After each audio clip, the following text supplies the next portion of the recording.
Hello everyone, this is your Changemaker Sonal. Thank you for listening to my videos every single day. It truly means the absolute world to me. I am rooting for you. Do subscribe for more such videos every single day to get empowered, to have healthier and long-term relationships.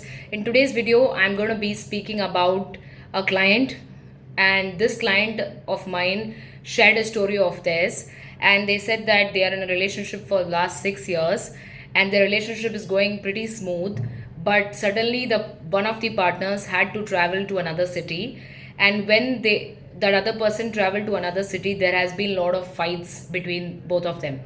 6 years of relationship, meeting once in a week or twice in a week is really nice, right? A relationship stays strong.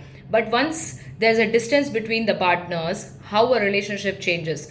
Number one, there's a communication gap because your partner is doing certain things in certain period of time. For example, they are working, it's a different time zone, and you are studying, it's a different time zone. So that plays a major role. Second, what happens is when you're in different cities, you cannot communicate everything with your partner. There are new people around you, new colleagues around you, new friends around you, which everything cannot be shared. That creates a miscommunication. And third is, there's always a thing that you want your partner to tell you where you are you safe, with who you are, when you'll go home. That again creates a problem because we all need safety and security, but when our partner is asking us often where we are and what we are doing, it kind of irritates us as well. And sometimes we are seeking attention from our partner all the time, which was the barrier he said that he had in his relationship. So the barrier of seeking attention all the time from your partner is something which we all need to let go of, because our partner is a human like us. They cannot give us everything what we need. One person cannot take care of you, cannot provide you financially, cannot be there for you 24 by 7, cannot prioritize only you and you. There are a lot of other things as a human we all need to do, and so is your partner. So always try to make sure that you're not seeking attention from them, you're just communicating to them.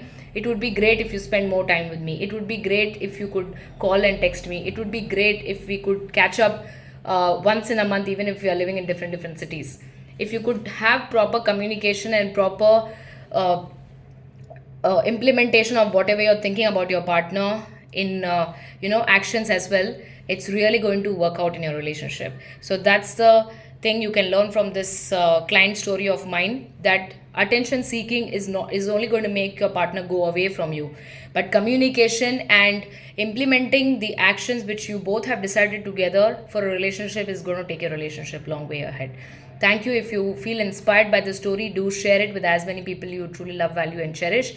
And I'm always rooting for you. Please do email me on sonalbingani16@gmail.com if you need any relationship related coaching. Thank you.